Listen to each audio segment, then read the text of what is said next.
Hey, everybody, welcome into the Thinking Crypto podcast, your home for cryptocurrency news and interviews. On your way in, please hit that subscribe button as well as the thumbs up button and leave a comment below. If you're listening on a podcast platform such as Spotify or Apple, please leave a 5-star rating and review. Folks, we have some very big news around Jpmorgan and Fidelity.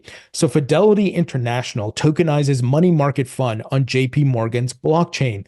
The UK firm joined Jpmorgan's tokenized collateral network, TCN, piloting the tokenization of its own money market fund with Onyx Digital Assets.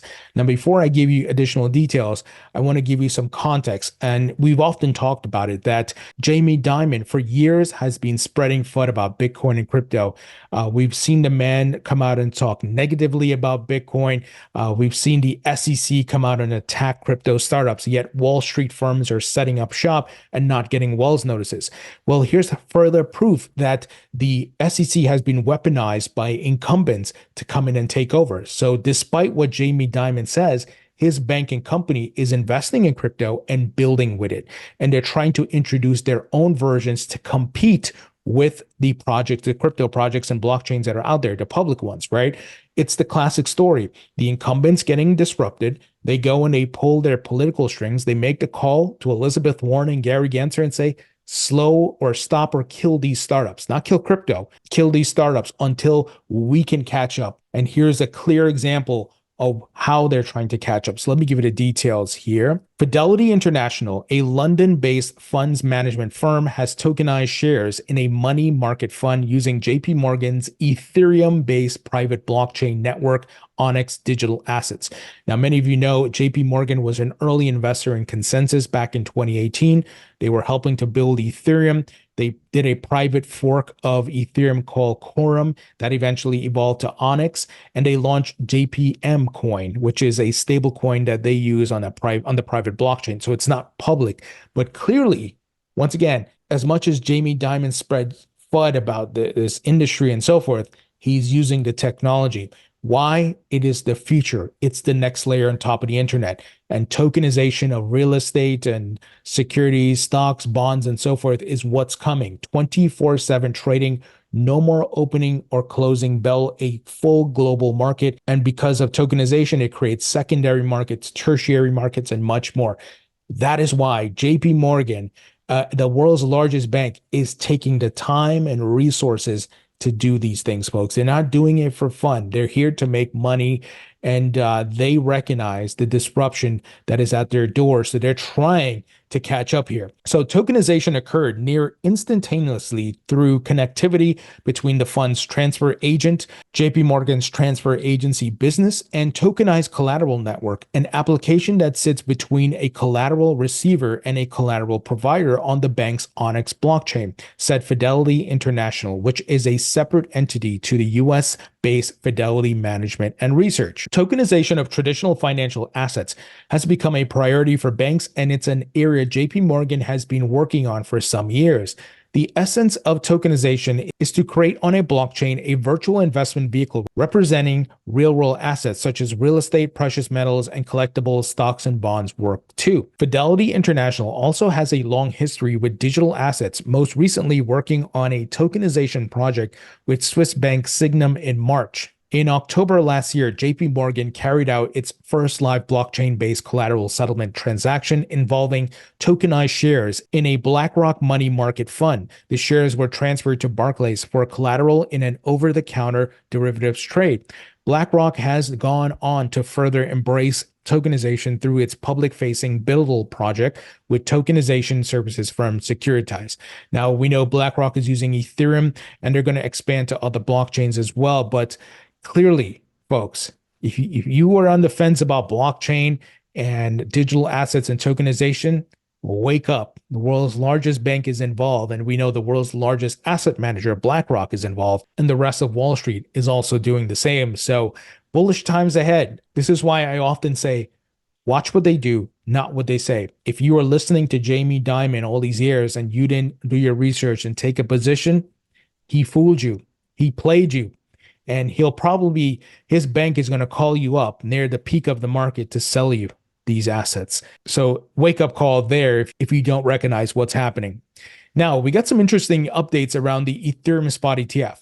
We know the SEC approved phase one, which is the 19B-4s, and we're waiting for the S1 approvals for these ETFs to go live.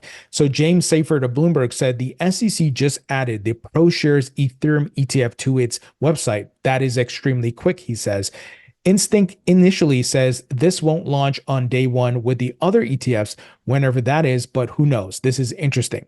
So we're seeing some movement here. Some people are anticipating the approval may come within the next 2 to 3 months. It could be sooner. We'll see what happens. But things are moving ahead. And I think the Ethereum ETF approval will be very bullish for many altcoins. It opens the door for other altcoins to get their ETFs as well. So exciting times ahead. We just have to be patient. And speaking of ETFs, BlackRock now holds 304,976 Bitcoin, worth over $21 billion for their spot Bitcoin ETF. That is an insane number. And they just did this months ago. Remember, these ETFs just got approved earlier this year. It's incredible what's happening. The buying, the inflows are starting to rise again after the cool off when Bitcoin hit around 74,000. And this is just, I would say, wave 2. And then you still have wave 3, and there's more waves to come. And you're going to see a lot more capital come into Bitcoin. And it's not only in the United States. There are ETFs being launched in London, Hong Kong. We saw Thailand as well. So game 3 is playing out here. Nate Garachi, president of the ETF store, and my interview with him will be published tomorrow. He gave some context as to how incredible these ETFs have been performing. He said 4 spot Bitcoin ETFs are in the top 50 of all ETF inflows this year, including 2 in the top 5. So number 2 is the iShares Bitcoin ETF. That's BlackRock. Number 5 is Fidelity. Number 36 was ARK. That's Cathie Wood. Number 48 is Bitwise. And he says there are 3,500 plus ETFs. So puts these in top 1.5% of all ETFs by inflows. Incredible performance, folks. Now, in addition to the ETFs, we're seeing more companies are starting to add Bitcoin to their balance sheet as a reserve asset to protect the value of their cash reserves. So DeFi Technologies adopts Bitcoin treasury strategy. The publicly listed Canadian company announced the purchase of 110 Bitcoin and repayment of $5 million in debt by its subsidiary Valor. So huge news. Incredible what's happening. And this is just not a US and Canadian thing. It's happening globally. So Japanese public company MetaPlanet purchases additional 23.35 Bitcoin worth $1.6 million. So Bitcoin, I believe, will become a treasury asset, folks. So there's some Bitcoin I'm never selling. I'm going to hand it down to my daughter, and I'm going to play the cycles for the majority of my bags. And that is, I've told you guys, I'll sell the peak and take some of that profits and reinvest it in the bear markets and grow the pool of money that way. Now, you do your own research. That's not financial advice. Now, a great place to buy your Bitcoin, folks, is on Uphold. You can buy Bitcoin, XRP, Ethereum, Solana, Cardano, all the top altcoins. They have 260 plus cryptocurrencies. They are available in over 150 countries. They also have precious metals. You can buy, sell, trade gold, silver, palladium, and platinum. Uphold is also fully reserved. You can go review their transparency reports. They don't commingle or lend out your funds. I've been using this platform since 2018, and I trust them. So I can vouch for them, of course. So if you'd like to learn more about Uphold, check out the link in the description. Now, folks, we got some very big news around Fireblocks and Coinbase. So Fireblocks is a crypto custodian, and Coinbase, of course, has their own custody product. So Fireblocks partners with Coinbase International to extend security, governance, and policy support. Fireblocks is extending its multi-party computation MPC protection to Coinbase International customers. Clients using the Coinbase International exchange will be able to mitigate operational risk by using the Fireblocks network. So I love this. The crypto industry coming together, sharing their technology, and setting up better security and guardrails to protect investors We need these things for the asset class to continue to grow. We don't want another Celsius. We don't want another Terra Luna or FTX. We don't want hacks, right? So the more security layers that we can put into place, that's great for the continued adoption of the asset class. Now, guys, we continue to see governments around the world are building CBDCs and even stablecoins. We were just talking about JPM coin. Well, HSBC China rolls out the e-CNY services for corporate clients. Folks, the token economy is rolling out right before our eyes.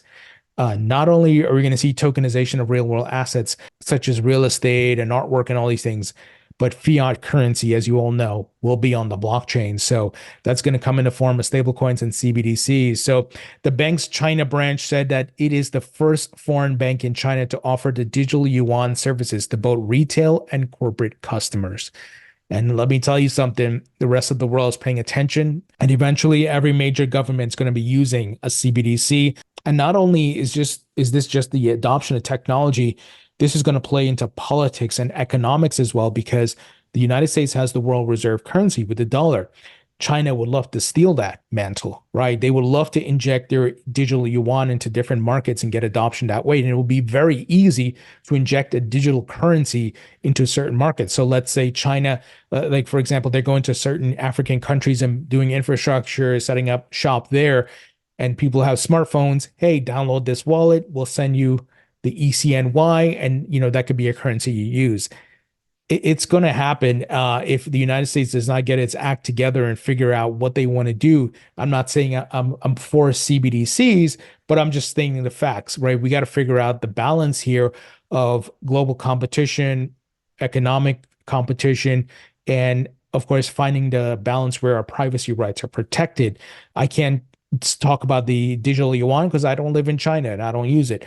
But here in the United States, we got to make sure the Fed gets the digital dollar right. Or as per my interviews recently with Carmel Cadet of MTech, saying that, look, there's a digital dollar that's issued, but it can't be touched by retail. What happens is that these stablecoin issuers like Circle, Ripple, PayPal, and so forth, they have to use the digital dollar as part of their reserves.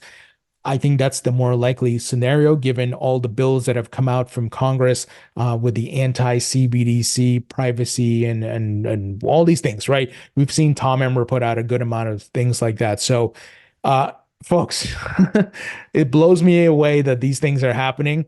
And it's a lot of people are not paying attention, right? They're not paying attention in what's coming. But hey, this is how it is.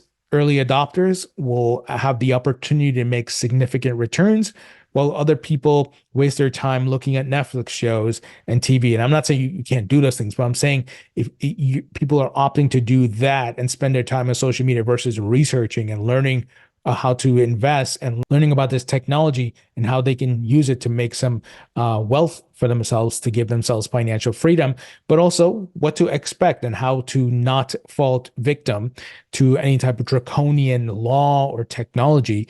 Once again, we got to make sure the United States keeps to the Constitution when it comes to the digital dollar. All right, folks, that's the news. Don't forget to grab a copy of my book, Rethinking Crypto, on Amazon, available in paper and digital. Grab a copy to support the podcast. If you bought a copy already, please leave a rating and review. And folks, grab a couple copies for your friends and family who want to learn about this technology. It covers crypto's past, present, and future, and it just gives the holistic view. So thank you guys for watching and listening. I appreciate you all, and I'll talk to you all later.